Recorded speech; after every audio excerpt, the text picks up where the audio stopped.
One. तो अब हम डिस्कस करेंगे सॉल्यूशन चैप्टर। हमने पढ़ लिया था complete with detail NCERT line by line. तो अब हम इन टेक्स्ट क्वेश्चन करते हैं एनसीईआरटी के एक एक क्वेश्चन जो आपके बुक के मतलब चैप्टर के लास्ट में प्रेजेंट होते हैं वो भी, और अंदर प्रेजेंट होते हैं एक्सरसाइज में वो भी। सो जो फर्स्ट क्वेश्चन हम डिस्कस करने वाले हैं वो है कि हमें क्या सबसे पहले जब आप न्यूमेरिकल्स करते हो ना, तो फर्स्ट थिंग जो होती है हमेशा फिज़िकल केमिस्ट्री में, तो वो होती है फार्मूलाज रिवीजन। ठीक है, अगर आपको फार्मूलाज पता होंगे तो आप सीधा वैल्यू रख के आंसर जल्दी से निकाल देंगे। सेकंड है प्रैक्टिस। प्रैक्टिस जितनी ज़्यादा होगी ना उतना ही अच्छा कैलकुलेशन पार्ट होगा। जितनी बार आप रिवाइज करोगे ना, नई नई न्यूमेरिकल्स करोगे, तो उतना जल्दी क्या हो जाएगा, उतनी जल्दी क्या होगा, आपका न्यूमेरिकल सॉल्व होता चला जाएगा। अगर उसी टाइप का दोबारा कोई न्यूमेरिकल आपके सामने आया तो आप जल्दी से फटाक से कर देंगे। ठीक है, अब और ये भी पता होना चाहिए कि इसमें न्यूमेरिकल मतलब जैसे आपको पता है फॉर्मूला क्या है, फॉर्मूले में जितनी भी यूनिट्स हैं उनको ध्यान रखना है, और जो क्वांटिटीज़ हम यूज़ कर रहे हैं वो क्या है वो भी ध्यान रखना है। ठीक है, तो जो फर्स्ट क्वेश्चन है वो है कि हमें कैलकुलेट करना है क्या मास परसेंटेज किसका, बेंजीन का और CCl4 का, कब, जब 22 ग्राम बेंजीन दिया है जो कि डिज़ोल्व है 122 ग्राम ऑफ CCl4। CCl4 मतलब कार्बन टेट्राक्लोराइड। अब हमें दे क्या क्या रखा है, हमें दे रखा है 22 ग्राम बेंजीन, मतलब मास बेंजीन का कितना दे रखा है 22 ग्राम। ठीक है, और मास CCl4 का दे रखा है, CCl4 का मास दे रखा है 122 ग्राम। ठीक है, तो मास टोटल कितना हो जाएगा, सॉल्यूशन का मास टोटल कितना हो जाएगा 22 प्लस 122। ठीक है, अब हमें निकालना क्या है, मास परसेंटेज निकालना है। तो मास परसेंटेज का क्या मतलब होता है, मास जिस चीज़ का हमें निकालना है, नीचे सॉल्यूशन का मास मतलब टोटल मास। ठीक है, तो सबसे पहले हम निकालेंगे मास परसेंटेज किसका, बेंजीन का, कि बेंजीन कितना प्रेजेंट है टोटल सॉल्यूशन के अंदर। ठीक है, अब जैसे आप 1 kg पोटैटो लेके आए, ठीक है, और किसी ने आपसे पूछा कि एक पोटैटो का कितना वेट है, तो आप क्या करोगे, ऊपर एक पोटैटो का वेट बाय में टोटल 1 kg, क्योंकि टोटल पोटैटो कितने हैं 1 kg। अब मास परसेंटेज पूछा है तो मल्टीप्लाई बाय 100 हो जाएगा, तो एक पोटैटो का मास परसेंटेज क्या हो जाएगा 1 में टोटल कितना है, मतलब जैसे एक आलू का वज़न कितना होता है 0.25 ग्राम का है। ठीक है, नीचे कितना है 1000 ग्राम। अगर दोनों को ग्राम में लेना है तो ऊपर 0.2 सिर्फ एक आलू का वज़न, और नीचे टोटल आलू का वज़न जितने भी आलू हमारे हैं, और मल्टीप्लाई बाई 100। तो इससे क्या निकलाया, एक आलू का मास परसेंटेज। उसी तरीके से हमें क्या करना है, बेंजीन का मास परसेंटेज निकालना है। तो बेंजीन का मास परसेंटेज कैसे होगा, ऊपर रखेंगे हम मास किसका, बेंजीन का, और नीचे क्या रखेंगे हम, टोटल मास सॉल्यूशन का। तो टोटल मास क्या होगा, 22 बेंजीन है और 122 क्या है हमारा CCl4, तो टोटल क्या हो जाएगा 441 ग्राम। ठीक है, ये मास हो गया सॉल्यूशन का। अब मास परसेंटेज कैसे निकालेंगे, मास बेंजीन का कितना है 22 ग्राम, तो ऊपर रख दिया हमारा 22 ग्राम, और नीचे रखना है मास प्लस C6 मतलब बेंजीन प्लस CCl4 जो हमने यहाँ पे किया है, तो ये क्या जाएगा 144। अब ऊपर है 22, नीचे है 144 मल्टीप्लाई बाई 100, तो इसे अगर हम कैलकुलेट करेंगे तो कितना आ जाएगा 15.28%। देखो जो मेन होता है ना वो समझना होता है, क्योंकि कैलकुलेशन आपको खुद करनी पड़ेगी, जितना आप कैलकुलेशन करेंगे उतना ही अच्छा है। अब नेक्स्ट है CCl4 का मास परसेंटेज, वेरी इजी। तो ऊपर क्या रखेंगे मास CCl4 का, नीचे मास सॉल्यूशन का वो 144 है, और ये कितना दे रखा था 122, और मल्टीप्लाई कर देंगे 100% से, तो क्या आ जाएगा परसेंटेज मास आ जाएगा। जब भी परसेंटेज निकालनी हो ना तो मल्टीप्लाई बाई 100% से कर देते हैं हम। ठीक है, अब जैसे दो चीज़ें थी हमारी, ठीक है, टोटल कितना था सॉल्यूशन 100% था, उसमें से बेंजीन कितना आ गया 15.28%, तो 100 में से 15.28% को माइनस कर देंगे तो क्या आ जाएगा हमारा 84.72%।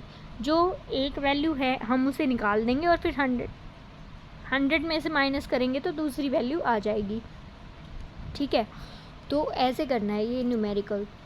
आई होप समझ में आएगा। अब इसकी जगह चाहे कुछ भी न्यूमेरिकल हो, जैसे मास परसेंटेज किसी भी चीज़ का पूछ लिया है कंपाउंड देके, तो ऊपर वो कंपाउंड लिखना है और नीचे क्या लिखना है, टोटल मास सॉल्यूशन का और मल्टीप्लाई बाय 100%। तो एक फॉर्मूला ये याद करना है आपको। और दूसरा क्वेश्चन है जो हमारा सेकंड क्वेश्चन है वो क्या है, वो है मोल फ्रैक्शन के ऊपर। अब मोल फ्रैक्शन क्या होता है, जैसे हमें किसी एक कंपाउंड का मोल फ्रैक्शन निकालना है, टोटल क्या है A + B, तो मोल फ्रैक्शन के लिए क्या रखना पड़ेगा, moles of A by moles of A plus moles of B, मतलब नीचे या तो ये लिख दें या फिर क्या लिख दें, मोल्स ऑफ सॉल्यूशन, मतलब सॉल्यूशन में जितने प्रेजेंट हैं कंपाउंड्स उन सब के मोल्स, और ऊपर जिसका हमें निकालना है वो। तो इससे क्या निकलाएगा, हमारा मोल फ्रैक्शन निकलाएगा। ठीक है, अब हमें क्या कैलकुलेट करना है, मोल फ्रैक्शन किसका, बेंजीन का, सॉल्यूशन के अंदर। अब क्या दे रखा है, 30% बाय मास इन CCl4। 30% का मतलब है कि 30 ग्राम दे रखा है किसका, बेंजीन का। परसेंटेज इसका मतलब टोटल कितना होगा, 100 ग्राम। टोटल कितना है, 100 ग्राम सॉल्यूशन है, उसमें से 30 क्या हो गया, बेंजीन। तो CCl4 कितना होगा, 100 माइनस 30, तो क्या हो जाएगा, 70 ग्राम। तो इससे हमें क्या पता चला, CCl4 का मास कितना दे रखा है, 70 ग्राम, और बेंजीन का मास कितना दे रखा है, 30 ग्राम। अब हमें इनका मोलर मास पता होना चाहिए, क्योंकि मोल फ्रैक्शन के लिए क्या करना है, पहले मोल्स लेने बेंजीन के। बेंजीन के जब आप मोल्स लोगे तो ऊपर क्या रखना है, given mass bye molecular mass. अब गिवन मास कितना होता है इसका, 30 ग्राम दे रखा है, और नीचे मोलिकुलर मास, बेंजीन का मोलिकुलर मास कितना होता है, 78 ग्राम। तो इसे डिवाइड करेंगे तो जो आंसर आएगा ना वो क्या आएंगे, मोल्स आएंगे बेंजीन के। उसी तरीके से CCl4 गिवन मास कितना दे रखा है, 70 ग्राम, क्योंकि टोटल 100 है, 30 बेंजीन है, तो 70 कितना बच गया, CCl4। अब मोलिकुलर मास CCl4 का क्या होता है, मोलिकुलर मास CCl4 का होता है 154 ग्राम। ठीक है, अब इसे डिवाइड करेंगे तो इसके मोल्स आ जाएंगे। अब हमें क्या निकालना है, मोल फ्रैक्शन बेंजीन का। तो ऊपर बेंजीन के मोल्स बाय नीचे में टोटल मोल्स। ठीक है, तो ये हो जाएगा मोल फ्रैक्शन ऑफ बेंजीन। अब हम चलते हैं जो स्टेप वाइज कर रखा है ना, इससे देखो, जो टोटल मास है सॉल्यूशन का वो कितना है, 100 ग्राम। बेंजीन का दे रखा है 30 ग्राम, मतलब 30% का मतलब है 30 ग्राम बेंजीन प्रेजेंट है टोटल सॉल्यूशन के अंदर। अब मास CCl4 का कितना हो जाएगा, अब दो चीज़ें हैं, एक जैसे आप 2 भाई बहन हो, ठीक है, आपका मास कितना है, 30 ग्राम या फिर 30 kg। ठीक है, और आपकी बहन का मास नहीं पता, और टोटल मास दे दिया कि टोटल मास कितना है, 100 kg। तो कैसे पता चलेगा आपकी बहन का कितना वेट है, तो 100 में से 30 में माइनस करेंगे तो इसका मतलब क्या है, आपकी बहन का वेट कितना है, 70 kg। उसी तरीके से क्या करना है, ये न्यूमेरिकल है, इसमें क्या है, एक की वैल्यू दे रखी है 30%, इसका मतलब 30 ग्राम बेंजीन है, CCl4 कितना हो गया, 70 ग्राम। अब मोलर मास बेंजीन का ये निकालना आना चाहिए, क्योंकि मोलिकुलर मास हर कंपाउंड का आपको पता होना चाहिए। ठीक है, कार्बन का मोलिकुलर मास कितना होता है, 12, टोटल कितने हैं, 6, तो 6 × 12, प्लस में हाइड्रोजन कितने हैं, 6, मोलिकुलर मास कितना होता है एक हाइड्रोजन का, 1, तो टोटल ग्राम पर मोल क्या है, ये इसकी यूनिट है। ठीक है, अब क्या करेंगे हम, टोटल मोलर मास कितना निकल के आएगा, 78 ग्राम पर मोल। ये न्यूमेरिकल्स में मैं आपको मेथड समझा रही हूँ। ठीक है, और कैलकुलेशन वगैरह आप खुद करना, क्योंकि न्यूमेरिकल्स आएंगे एग्जाम्स के अंदर। तो टोटल नंबर ऑफ मोल्स कितने निकल के आएंगे, C6H6 के बेंजीन के मोल्स कितने आएंगे, given mass bye molecular mass, तो 30/78 क्या आ गया, 0.3846 मोल्स। ठीक है, उसी तरीके से क्या निकालेंगे हम, CCl4 के मोल्स निकालेंगे। तो CCl4 का मोलर मास कैसे होगा, कार्बन का कितना होता है, 12, एक कार्बन तो मल्टीप्लाई बाय 1, प्लस में Cl का क्या होता है, 35.5, ये 0.5 आएगा यहाँ पे, 35.5। एक सेकेंड इसे लिख देती हूँ मैं, इसकी जगह क्या आएगा, 35.5, 35.5 को 4 से मल्टीप्लाई करना है और 12 से ऐड करना है, तो क्या आ जाएगा 154 ग्राम पर मोल। अब हमें निकालने हैं मोल CCl4 के। तो गिवन मास कितना था 70 ग्राम, मोलिकुलर मास कितना हो गया 154। अब क्या आ जाएगा हमारा नंबर ऑफ मोल्स आ गए 0.45। ये अप्रॉक्स भी ले सकते हो आप, एग्जैक्ट कैलकुलेशन की ज़रूरत नहीं है। अगर आपके न्यूमेरिकल में जैसे MCQ में आ गया ना, अगर वैल्यू अलग अलग दूर दूर दे रखी है, जैसे एक पाँच आंसर है, एक का 100 है, एक का 50 है, तो ऐसे अलग अलग होना, और अगर पास हो तो एग्जैक्ट वैल्यू निकालना। ठीक है। अब जो मोल फ्रैक्शन होगा C6H6 का, वो क्या होगा number of moles of C6H6, मतलब बेंजीन का मोल फ्रैक्शन निकालना है। तो ऊपर मोल्स किससे आएंगे बेंजीन के, और नीचे क्या आएंगे टोटल सॉल्यूशन के मोल्स। सॉल्यूशन के अंदर क्या क्या प्रेजेंट था, एक तो बेंजीन प्रेजेंट थी और एक प्रेजेंट था CCl4, तो दोनों के मोल्स हमने निकाल लिए थे। तो ऊपर बेंजीन बाय नीचे में टोटल, तो ये आपका आंसर आ जाएगा। ठीक है। अब नेक्स्ट है क्वेश्चन नंबर 3। क्वेश्चन 3 क्या बोल रहा है कि मोलैरिटी निकालनी है सबकी। अब मोलैरिटी का क्या फॉर्मूला होता है, moles of solute by volume of solution in litre. ठीक है। अब हमें क्या चाहिए, एक तो वॉल्यूम का पता होना चाहिए, और ऊपर क्या होना चाहिए मोल्स ऑफ सोल्यूट। मोल्स कैसे, given mass bye molecular mass. Solute क्या होता है, जो कम क्वांटिटी में प्रेजेंट हो सॉल्यूशन के अंदर। ठीक है। Let's start. फर्स्ट है 30 ग्राम, मतलब गिवन मास कितना दे रखा है 30 ग्राम, और ये कोबाल्ट नाइट्रेट एक्वा कॉम्प्लेक्स दे रखा है। इसका क्या निकालना है, हमें मोलैरिटी निकालनी है। वॉल्यूम दे दी, तो moles of solute by volume of solution in litre. Solution की वॉल्यूम तो दे रखी है इन लीटर, तो हमें क्या निकालना पड़ेगा, N क्या होता है given mass bye molecular mass. तो गिवन मास कितना है 30 ग्राम, मोलिकुलर मास हम निकाल लेंगे इससे। कोबाल्ट का कितना होता है 59 होता है। ठीक है। और प्लस में 2 इंटू, या तो 2 को बाहर ले लीजिए कॉमन, क्योंकि NO3 के बाहर क्या है 2, इसका मतलब 2 टाइम्स प्रेजेंट है, तो 2 बाहर आ गया। नाइट्रोजन का कितना 14, प्लस में 3 इंटू मतलब 3 ऑक्सीजन है ना, और एक ऑक्सीजन का कितना होता है 16, प्लस में 6 मल्टीप्लाई बाई वाटर का कितना होता है 80 ग्राम। तो इससे क्या निकलाएगा 291 ग्राम पर मोल। ठीक है। अब नेक्स्ट, इससे क्या आ गए आपके मोल्स कैसे निकलेंगे, गिवन मास 30 दे रखा था, मोलिकुलर मास कितना हो गया 291, तो मोल्स कितने आ गए 0.1 मोल। ठीक है। मोलैरिटी क्या होगी मोल्स अपॉन में वॉल्यूम ऑफ सॉल्यूशन, तो वॉल्यूम ऑफ सॉल्यूशन कितना है 4.3 लीटर। अब इसे डिवाइड करेंगे तो क्या आ जाएगा 0.023 मोल, ये आपका आंसर है। अब नेक्स्ट क्वेश्चन क्या है, नेक्स्ट पार्ट था इसका, 30 ml दे रखा है, 0.5 molar H2SO4 dissolve in 500 litres. तो ये क्या दे रखा है, मोलैरिटी दे दी। मोलैरिटी क्या होती है number of moles, n upon में वॉल्यूम कितनी दे दी 30 ml। ठीक है। तो इसे यहाँ पे मल्टीप्लाई करेंगे तो क्या आ जाएंगे मिली मोल्स आ जाएंगे, क्योंकि नंबर ऑफ मिली मोल्स क्यों बोल रहे हैं, क्योंकि ये ml के अंदर है। ठीक है। अगर इसे मल्टीप्लाई बाय डिवाइड बाय 1000 कर देंगे तो क्या आ जाएगा मोल्स आ जाएंगे। अब चलते हैं हमारे क्वेश्चन पे।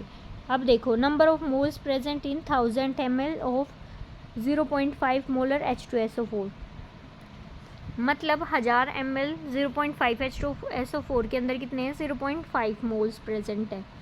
अब number of moles present in 30 ml, 30 ml के अंदर हमें क्या करना है मोल्स निकालने हैं। तो 30 ml के अंदर कैसे होंगे 0.5 इंटू 30 अपॉन में 1000, ये ऐसे आया है। Molarity is equal to number of moles upon में volume of solution in litre. ठीक है।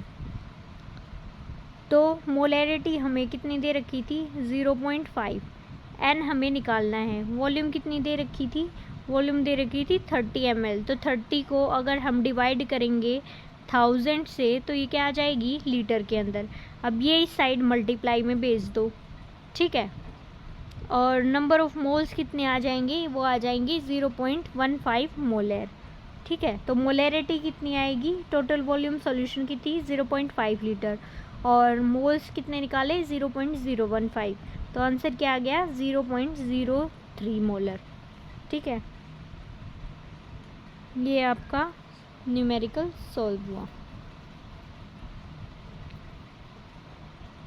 अब नेक्स्ट क्वेश्चन के अंदर क्या कर रखा है, calculate mass of urea making in required to make 2.5 gram of 0.2 molal aqueous solution. मतलब हमें क्या निकालना है, गिवन मास निकालना है किसका, यूरिया का मॉलिक्यूलर मास कितना होता है 60 ग्राम।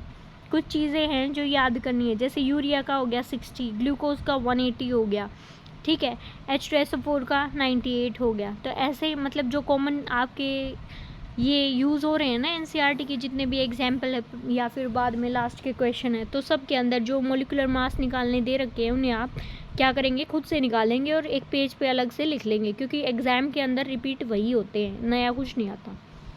और इससे आइडिया भी हो जाएगा कि कौन कौन से रिपीट हो रहे हैं, ठीक है। तो यूरिया का मास कितना है, मोलिकुलर मास 60 ग्राम पर मोल। आई होप ये समझ में आया होगा, तो आप निकाल लेंगे।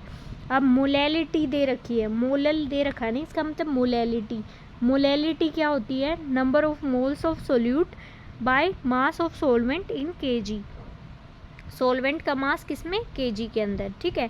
और मोल्स क्या होते हैं, given mass bye molecular mass, और यहाँ पे क्या आ जाएगा, मास नीचे सोलवेंट का, ठीक है। तो सोलवेंट का मास कितना दे रखा है 2.5 kg, तो यहाँ पे 2.5 kg लिख देंगे।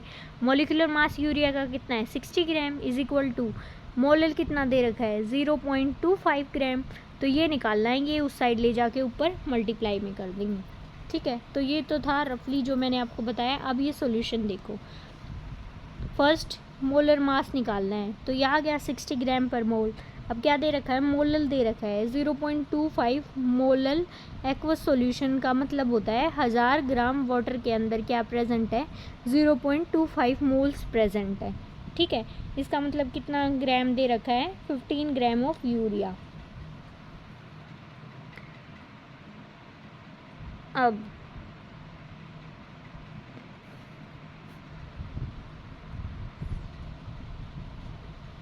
इसके अंदर है ना, देखो एक तो ये है, ठीक है, और दूसरा मेथड होता है आपका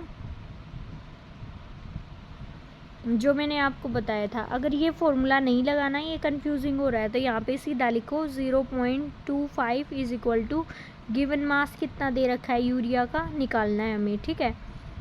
तो ऊपर given,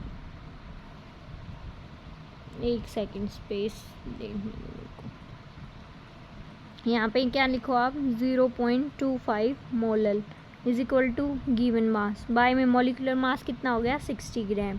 mass of solvent in KG कितना दे रखा है 2.5 kg।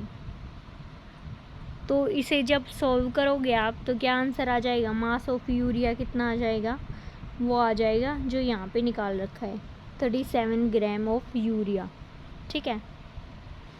Mass of solvent in KG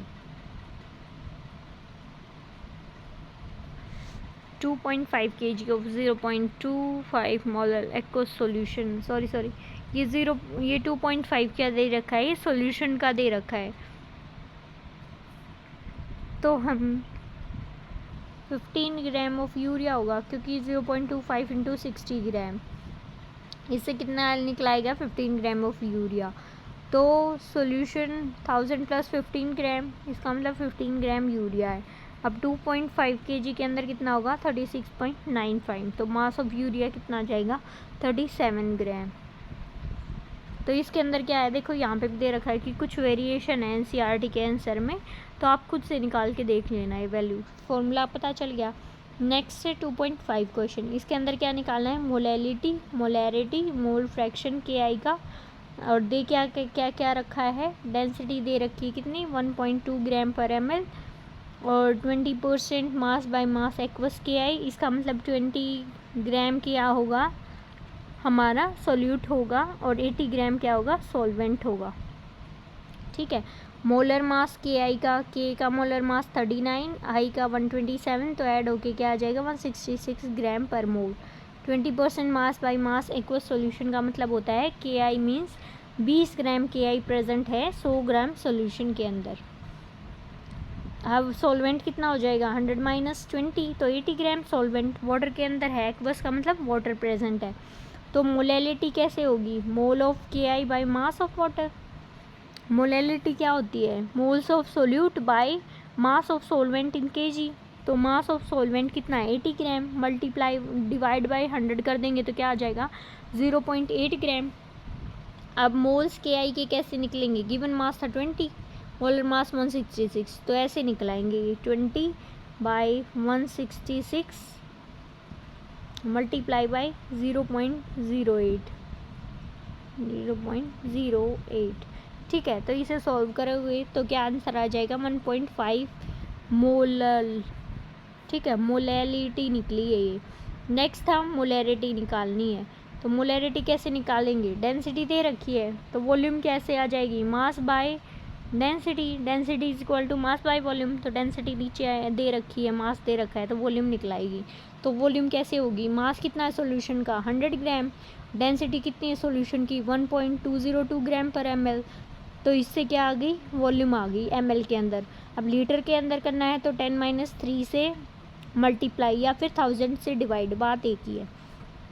ठीक है, तो मोलैरिटी क्या होती है, number of moles of solute, मतलब सोल्यूट के मोल्स सोल्यूट के कैसे आएंगे, गिवन मास जो 20 दे रखा था, मोलर मास जो 166 था, और मल्टीप्लाई बाय क्या हो जाएगा वॉल्यूम ऑफ सॉल्यूशन। वॉल्यूम कितनी आई थी 83.19। तो आप सीधा सिंप्लीफाई करके 83 भी लिख सकते हैं इंटू 10-3, या फिर यहाँ पे क्या कर दो 1000 से मल्टीप्लाई ऊपर। तो इसे सॉल्व करोगे तो क्या आ जाएगा 1.45 मोलर। ठीक है, अब नेक्स्ट है सी पार्ट में क्या निकालना था, हमें मोल फ्रैक्शन निकालना था KI का। तो मोल फ्रैक्शन के लिए क्या होगा, पहले ऊपर मोल्स ऑफ KI बाय नीचे टोटल मोल्स सॉल्यूशन के मोल्स मतलब सोल्यूट और सोलवेंट के मोल्स। अब KI के मोल कैसे निकालोगे, गिवन मास 20, मॉलिक्यूलर मास 166, तो इससे वैल्यू निकल आई। वैसे ही वाटर के मोल्स, ऊपर गिवन मास 80, मॉलिक्यूलर मास 18, तो 4.4 मोल्स। अब मोल फ्रैक्शन क्या होगा KI का, ऊपर मोल्स KI के, नीचे total moles KI plus moles of water. तो मोल फ्रैक्शन KI का क्या होगा 0.12 डिवाइड बाय टोटल मोल्स। तो ये आंसर निकल आएगा। मैं सिर्फ आपको मेथड्स बता रही हूँ क्योंकि कैलकुलेशन खुद ही करनी पड़ेगी, तभी प्रैक्टिस होती है। ठीक है, और वैसे भी आपने पूरा चैप्टर पढ़ तो लिया ही है। सो न्यूमेरिकल प्रैक्टिस का दूसरा नाम है, जितना न्यूमेरिकल की प्रैक्टिस उतना अच्छा आपका बेस बनता जाएगा न्यूमेरिकल में। अब नेक्स्ट क्वेश्चन, इसमें क्या दे रखा है H2S एक टॉक्सिक गैस है with rotten egg like smell, मतलब जैसे अंडे सड़ जाते हैं ना उसकी स्मेल होती है, उस टाइप की स्मेल है इस टॉक्सिक गैस की H2S की, हाइड्रोजन सल्फाइड की। ये किस में काम आती है, क्वालिटेटिव एनालिसिस के अंदर। अगर इसकी सॉल्युबिलिटी H2S की पानी के अंदर क्या है STP के ऊपर 0.195 मोलर, तो हमें क्या निकालना है, हेनरी लो कांस्टेंट निकालना है, मतलब KH की वैल्यू निकालनी है। अब हम देखेंगे दे क्या रखा है, सॉल्युबिलिटी H2S की वाटर के अंदर कितनी है 0.195 मोलर, इसका मतलब 0.195 मोल H2S के डिज़ोल्व हैं किसके अंदर, 1000 ग्राम वाटर के अंदर। ठीक है, क्योंकि मोलैरिटी क्या होती है, mass of solute by volume of mass of solvent in kg। ठीक है, तो मोल्स वाटर के कैसे निकलेंगे, गिवन मास कितना 1000 ग्राम वाटर है और मोलर मास 18 ग्राम पर मोल, तो मोल्स वाटर के कितने होते हैं 55.5। अब हमें निकालना क्या है, मोल फ्रैक्शन निकाल लेंगे पहले तो, क्यों, क्योंकि प्रेशर कितना है, partial pressure is equal to क्या होता है KH इंटू एक्स, ये निकालना है हमें। एक्स की वैल्यू क्या करनी है, एक्स की वैल्यू मोल फ्रैक्शन है, एक्स क्या होता है मोल फ्रैक्शन, ये हेनरी कांस्टेंट, ये पार्शियल प्रेशर, तो इससे क्या करेंगे हम वैल्यूज़ निकालेंगे। अब देखते हैं कैसे करना है। तो हमें क्या दे रखा है, mole fraction of H2S, mole fraction निकालते हैं पहले। तो मोल फ्रैक्शन कैसे होंगे, ऊपर मोल्स H2S के जो निकाल के हमने क्या निकाले थे 0.195, नीचे मोल्स H2S के 0.195 प्लस मोल्स ऑफ वाटर 55.5, तो इससे मोल फ्रैक्शन क्या आ जाएगा 0.035। ये किसकी वैल्यू आ गई, एक्स की। एक्स क्या होता है हमारा मोल फ्रैक्शन। तो STP स्टैंडर्ड टेम्परेचर प्रेशर पे प्रेशर कितना लेते हैं हम 0.987 बार, ठीक है। तो हेनरी लॉ क्या बोलता है कि partial pressure is equal to K H into X. तो के एच की क्या वैल्यू निकालेंगे, प्रेशर कितना होगा एस टी पी पे 0.987। इसके अंदर क्या याद करने की चीज़ है, हमें ये पता होना चाहिए कि एस टी पी के ऊपर मतलब स्टैंडर्ड कंडीशन के ऊपर हमारा प्रेशर कितना लिया जाता है, हमेशा 0.987 बार। ठीक है। तो ऊपर क्या लिख देंगे हम, प्रेशर, नीचे मोल फ्रैक्शन। तो इससे क्या आंसर आ जाएगा, कि एच की वैल्यू आ जाएगी, हेनरी कांस्टेंट क्या होगा 282 बार। आई होप समझ में आया होगा आपको। ठीक है। तो ये था पूरा न्यूमेरिकल, इजी था। पहले तो ये देखो दिया क्या क्या है, फिर न्यूमेरिकल मतलब कौन सा फॉर्मूला लगेगा, और फिर जल्दी जल्दी वैल्यू पुट कर दो और फिर आ गया आंसर। अब देखो Henry law constant for CO2 is, इसके अंदर क्या दे दिया, के एच की वैल्यू क्या दे दी 1.67 इंटू 10⁸ पास्कल। टेम्परेचर कितना है 298, जो कि स्टैंडर्ड टेम्परेचर है। ठीक है। अब हमें क्या कैलकुलेट करना है, क्वांटिटी किसकी, CO2 की, 500 ml of soda water when packed under, कब पैक्ड होगी, जब 2.5 atm होगा CO2 का प्रेशर 298 केल्विन के अंदर। दे क्या रखा है, के एच की वैल्यू। ठीक है। प्रेशर CO2 का कितना है, ये रहा प्रेशर CO2 का 2.5 atm, पास्कल के अंदर कन्वर्ट करेंगे तो 10⁵ से मल्टीप्लाई कर देना। ठीक है। ये 1.01, क्योंकि अगर 1 से मल्टीप्लाई करोगे तो एग्जैक्ट वही आएगा, तो 2.5 इंटू 10⁵ पास्कल हो गया। अब हेनरी लॉ क्या बोलता है हमें, हेनरी लॉ बोलता है कि P, ये प्रेशर दे रखा है, के एच की वैल्यू दे रखी है, तो इससे क्या निकल आएगा हमारा मोल फ्रैक्शन। तो mole fraction is equal to pressure of CO2 by K H. Pressure की वैल्यू दे रखी है 2.5 इंटू 10⁵। ठीक है। के एच की वैल्यू क्या हो जाएगी 1.67 इंटू 10⁵। अब आप ये देखोगे कि प्रेशर कितना था, ATM के अंदर था, है ना यहाँ पे, और इसे फिर हमने उसके अंदर क्यों लिया, पास्कल के अंदर, क्योंकि के एच की वैल्यू पास्कल के अंदर दे रखी है। ठीक है। इस वजह से जो के एच की वैल्यू होगी उसी की वैल्यू क्या होगी, प्रेशर की वैल्यू होगी। इस तरीके से हमें एडजस्ट करना है इसे। तो यूनिट कन्वर्जन आना चाहिए। इसे डिवाइड करेंगे तो क्या आंसर आ जाएगा 0.0015 मोल फ्रैक्शन आ गया ये। ठीक है। तो मोल फ्रैक्शन क्या हो जाएगा, moles of CO2 by moles of H2O। इसके अंदर क्या कर दिया, मोल CO2 के नीचे मोल CO2 के क्या कर दिए, नेगलेक्ट कर लिए। क्यों, क्योंकि डाइल्यूट सॉल्यूशन है, डाइल्यूट के अंदर का मतलब है सॉल्वेंट की मात्रा बहुत ज़्यादा है वाटर की, इसकी वजह से क्या हो जाएगी, नेग्लिजिबल हो जाएंगे नीचे डिनोमिनेटर के अंदर। अब हमने क्या दे रखा है, इन 500 ml ऑफ सोडा वाटर, मतलब 500 ml सोडा वाटर के अंदर वॉल्यूम ऑफ वाटर कितनी है 500 ml। ठीक है। तो हम नेगलेक्ट करेंगे सोडा की वैल्यू, तो 500 ml का मतलब क्या होता है 500 ग्राम ऑफ वाटर। तो मोल्स निकालेंगे हम वाटर के, तो गिवन मास कितना हो जाएगा 500 ग्राम, मोलर मास कितना 18, तो इससे मोल कितने आ गए 27.78। ठीक है। अब moles of CO2 by moles of water is equal to X, mole fraction. Mole fraction क्या निकाला था 0.00152, और CO2 के मोल्स निकालने हैं, और H2O के मोल्स हमें पता है, तो इससे क्या निकलाएगा मोल्स ऑफ CO2। ठीक है। ये उस साइड जाके मल्टीप्लाई में हो जाएगा। तो क्वांटिटी CO2 की 500 ml वाटर के अंदर क्या हो जाएगी 0.042 इंटू 44 ग्राम। ठीक है। ये ऐसा क्यों हुआ, क्योंकि 44 ग्राम क्या है इसका मोलर मास। अरे सिंपल सा वो नहीं होता, मोल्स इज इक्वल टू क्या होते हैं, given mass by molar mass. ठीक है। इनटू वॉल्यूम ऑफ सॉल्यूशन, ये क्या होती है मोलैरिटी। ठीक है। अब मोल्स क्या हैं, given mass bye molecular mass, ये हो गया नंबर ऑफ मोल्स। अब हमें निकालना क्या है, क्वांटिटी निकालनी है, मतलब गिवन मास निकालना है। मोल्स हमने निकाल लिए, ये वैल्यू 0.042 है। मोलर मास कितना होता है CO2 का 44, तो ये इस साइड मल्टीप्लाई में हो जाएगा, तो गिवन मास निकल के आ गया, ये आ गया 1.84। ठीक है। तो सिंपल सा है, बस ये देखो कि क्वेश्चन में पूछा क्या गया है, एक बार ये समझ में आएगा निकालना क्या है, और फॉर्मूला पता होगा तो इजीली निकाल लोगे। नेक्स्ट है क्वेश्चन 2.8, इसके अंदर क्या दे रखा है, वेपर प्रेशर। अब आ गया आपका रोल्स लॉ वाला, ठीक है, पार्शियल प्रेशर। वेपर प्रेशर दे रखा है प्योर लिक्विड ए का कितना है 450 mmHg और बी का कितना है 700 mmHg। किस टेम्परेचर कितना है 350 केल्विन। क्या निकालना है, कंपोजिशन निकालना है लिक्विड मिक्सचर का।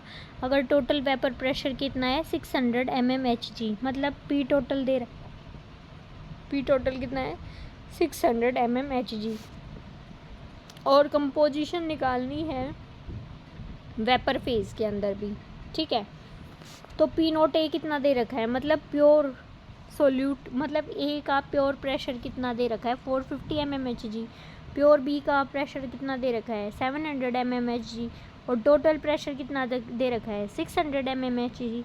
अब रोल्स लॉ क्या बोल रहा था कि P A is equal to P nought A into X A, कि प्रेशर ए का सॉल्यूशन के अंदर किसके इक्वल होगा, partial pressure of A, pure A का पार्शियल प्रेशर और मल्टीप्लाई कितना होगा एक्स, एक्स क्या है मोल फ्रैक्शन उसके, ठीक है। और बी का क्या होगा P note B into X B. X B को क्या लिख सकते हैं, अब X A plus X B is equal to 1, तो एक्स बी क्या हो जाएगा 1 माइनस एक्स ए। तो ये इस तरीके से लिख रखा है एक्स बी की जगह, ठीक है। अब नेक्स्ट टोटल प्रेशर क्या होगा P A plus P B. ये अब जो ये यहाँ पे पी ए पी बी की वैल्यू है ये यहाँ पे पुट कर दो, तो P nought A X A plus P note B 1 minus X A, ठीक है। अब देखो ये कॉमन ले लिया क्योंकि यहाँ पे भी एक्स ए है यहाँ पे भी एक्स ए है, तो क्या हुआ एक्स ए बाहर निकाल लिया, तो अंदर क्या हो जाएगा पी नोट ए माइनस ये वाला sign minus P note B, ठीक है। एक्स ए बाहर कॉमन प्लस में पी नोट बी ये वाला। अब क्या हो जाएगा पी टोटल कितना था 600, पी नोट ए कितना था 450, पी नोट बी कितना था 700।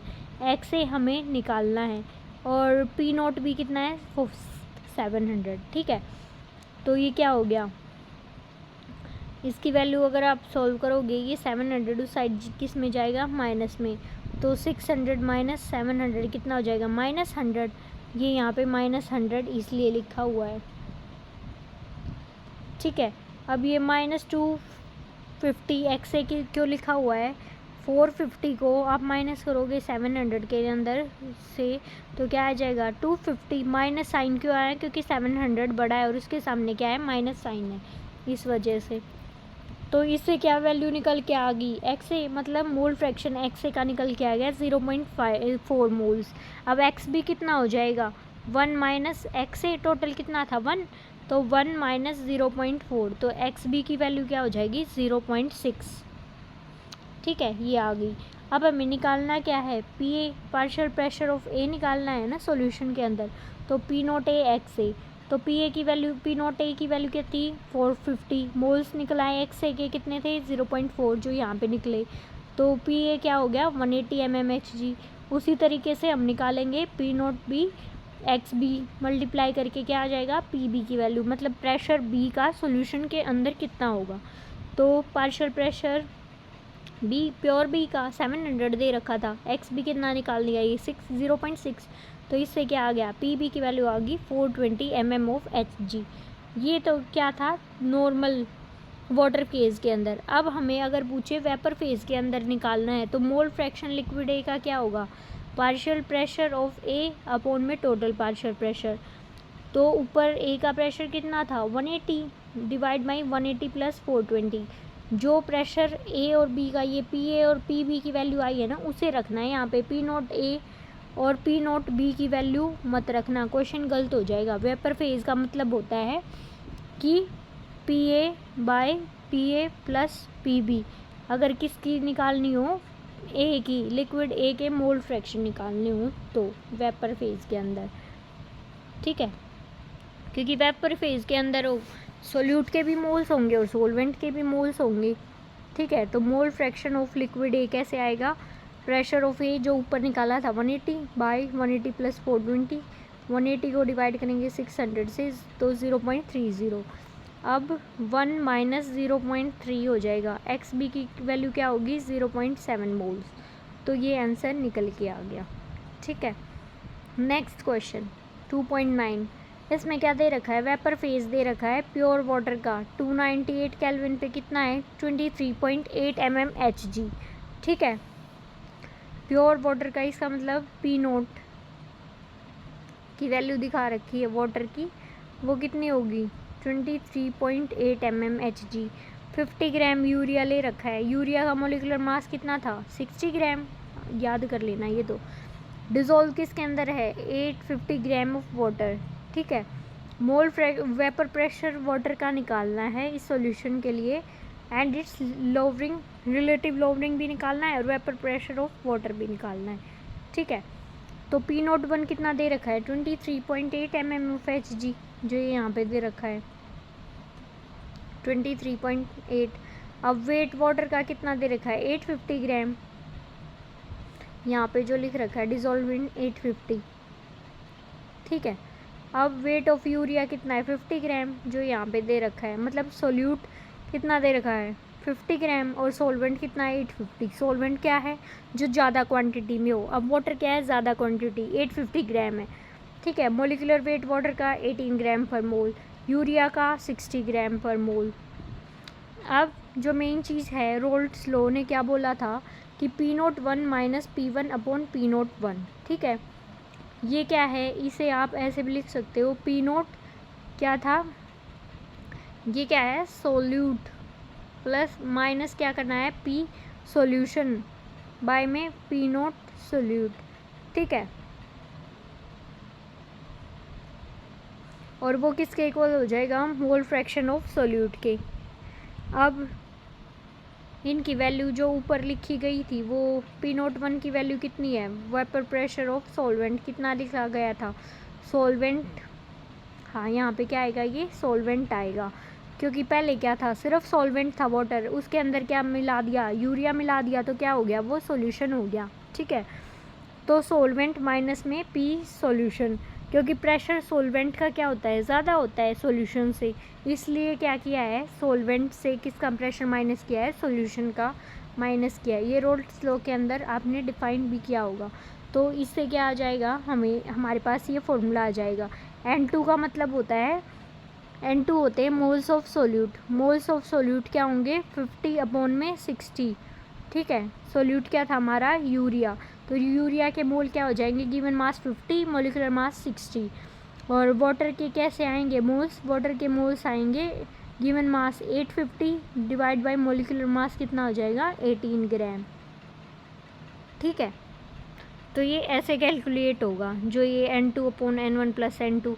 इसके अंदर नीचे क्या कर सकते हैं आप सोल्यूट का, मतलब सोल्यूट के जो मोल्स हैं डिनोमिनेटर के अंदर उसे क्या कर सकते हो नेगलेक्ट, क्योंकि एक्वस सॉल्यूशन है।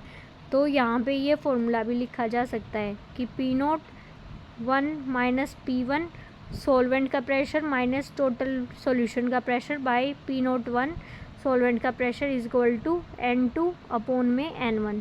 ऊपर मोल्स होंगे सोल्यूट के, नीचे मोल्स होंगे सॉल्वेंट के। तो जब इसकी वैल्यू पुट करेंगे P01 की कितनी थी 23.8, नीचे भी 223.8, तो ये किसके इक्वल आ जाएगा, यहाँ पे मोल फ्रैक्शन निकाल लेना।